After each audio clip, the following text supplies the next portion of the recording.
പണ്ട് ചേച്ചി കുക്കിങ്ങൊക്കെ ചെയ്തുകൊണ്ടിരിക്കുന്ന സമയത്ത് ഞാൻ എപ്പോഴും വിചാരിക്കും ചേച്ചി എന്തിനാ എപ്പോഴും ഈ വെജ് പപ്സ് ഉണ്ടാക്കുന്നേ, എന്തിനാ ഈ എപ്പോഴും വെജ് കട്ട്ലേറ്റ്സ് ഉണ്ടാക്കുന്നതെന്നൊക്കെ. പക്ഷെ ഇപ്പം ഞാൻ വലുതായപ്പോഴാണ് എന്തൊരു ടേസ്റ്റാണ് വെജിറ്റബിൾസിനൊക്കെ എന്ന് ഞാൻ മനസ്സിലാക്കി തുടങ്ങിയത്. അപ്പം നമ്മൾ ഇന്നൊരു വെജ് മിക്സ് ആണ് ഉണ്ടാക്കുന്നത്.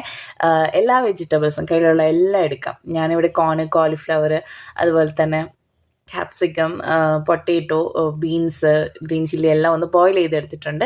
എന്നിട്ട് നമ്മളൊരു പാൻ വെച്ച് അതിലോട്ട് ഓയിൽ ഒഴിച്ച് വെളുത്തുള്ളി, ഉള്ളി, തക്കാളി പൊടിയായി അരിഞ്ഞിട്ട് ഒന്ന് വഴറ്റിയതിന് ശേഷം ഈ ബോയിൽ ചെയ്ത വെജിറ്റബിൾസ് ഇട്ടിട്ട് നന്നായിട്ടൊന്ന് ഫ്രൈ ചെയ്ത് മാറ്റി വയ്ക്കാം. അതേ പാനിലോട്ട് കുറച്ച് സൺഫ്ലവർ ഓയിൽ ഒഴിച്ചിട്ട് നമുക്ക് പട്ട, ഗ്രാമ്പു, ഏലക്കായ, മേത്തി ലീവ്സ് എല്ലാം ഒന്ന് വഴറ്റിയതിന് ശേഷം അതിലോട്ട് ഈ ബോയിൽ ചെയ്ത വെജിറ്റബിൾസ് ഒന്ന് ചേർത്തതിന് ശേഷം കുറച്ച് മഞ്ഞൾപ്പൊടി, ഗരം മസാലയും അതുപോലെ തന്നെ കുറച്ച് കുരുമുളക് പൊടിയും കൂടി ചേർത്ത് ഒന്ന് വഴറ്റിയെടുക്കാമേ.